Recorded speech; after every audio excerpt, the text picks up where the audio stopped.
Pemerintah telah melakukan kajian yang secara komprehensif di 514 kabupaten kota, terus-menerus, bersama tim ahli, bersama tim pakar, dan bersama perguruan tinggi, untuk terus-menerus memantau kondisi masing-masing kabupaten kota ini.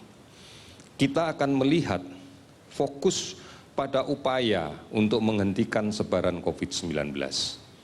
Ada beberapa aspek yang harus kita nilai. Di bidang kesehatan tentunya aspek epidemiologi menjadi sesuatu yang penting. Karena kita harus mengetahui bahwa daerah tersebut sudah berhasil melakukan penurunan kasus setidak-tidaknya lebih dari 50% dari kasus puncak yang pernah dicapai di daerah itu dalam 3 minggu berturut-turut terakhir ini. Ini menjadi satu ukuran apakah satu daerah bisa menuju ke babak selanjutnya untuk melaksanakan konsep kenormalan yang baru ini.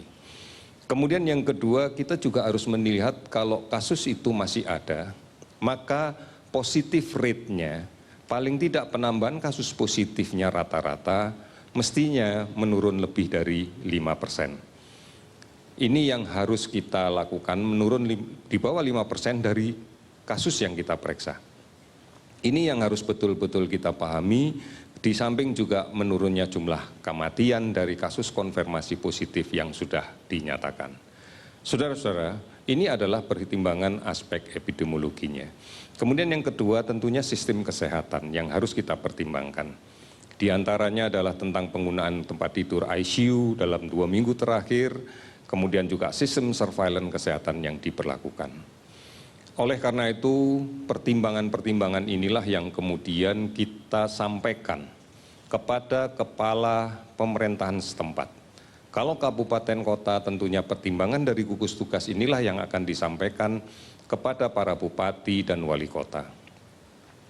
Sudah barang tentu ditindaklanjuti oleh bupati wali kota untuk dibicarakan pada level pemerintahan dan tokoh masyarakat serta semua pihak yang berada di kabupaten kota tersebut untuk memutuskan apakah akan melaksanakan kegiatan untuk mengaplikasikan kenormalan yang baru atau masih akan menunda.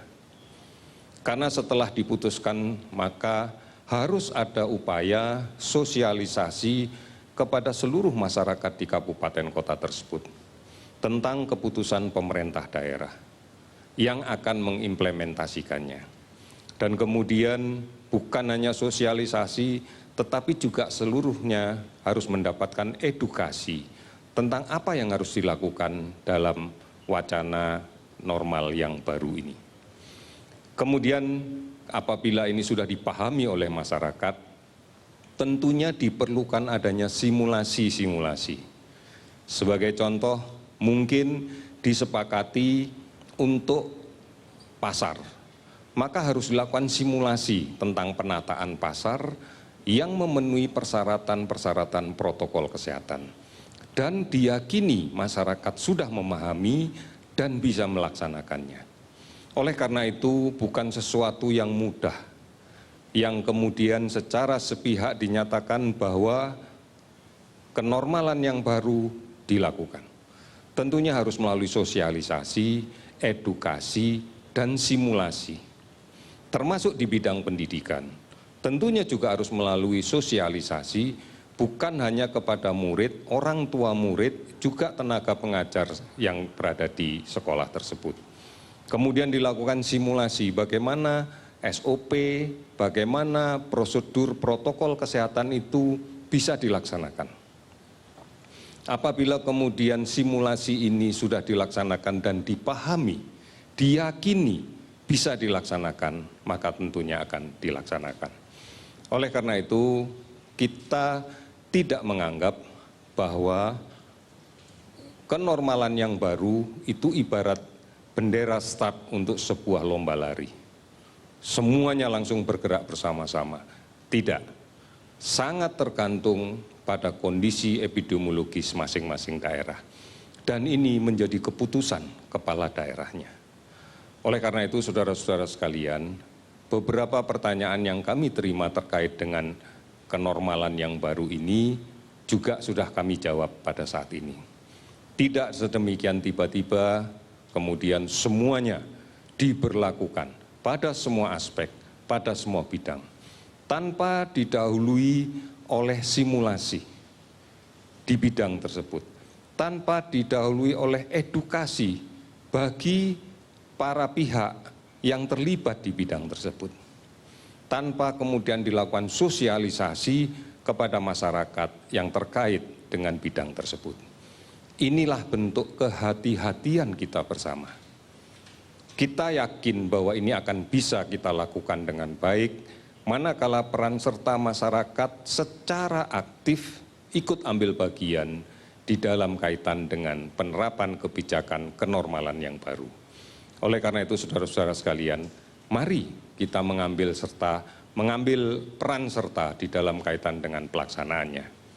Ini yang menjadi penting untuk kita pahami. Tidak menjadi suatu euforia baru bahwa kenormalan ini seakan-akan membebaskan kita untuk kembali beraktivitas seperti sebelum kejadian pandemi COVID-19 ini. Kita harus berhati-hati. Dan kita harus bergerak, kita harus produktif, namun tetap aman dari COVID-19. Ini yang menjadi perhatian penting yang harus sama-sama kita cermati, harus sama-sama kemudian kita tindak lanjuti. Dengan cara inilah kita akan menjadi bangsa yang tetap produktif, namun aman dari COVID-19. Ini adalah cara hidup yang baru. Inilah kenormalan yang baru. Kita harus normal sebagai negara yang produktif, namun harus dengan paradigma yang baru, yaitu aman dari COVID-19.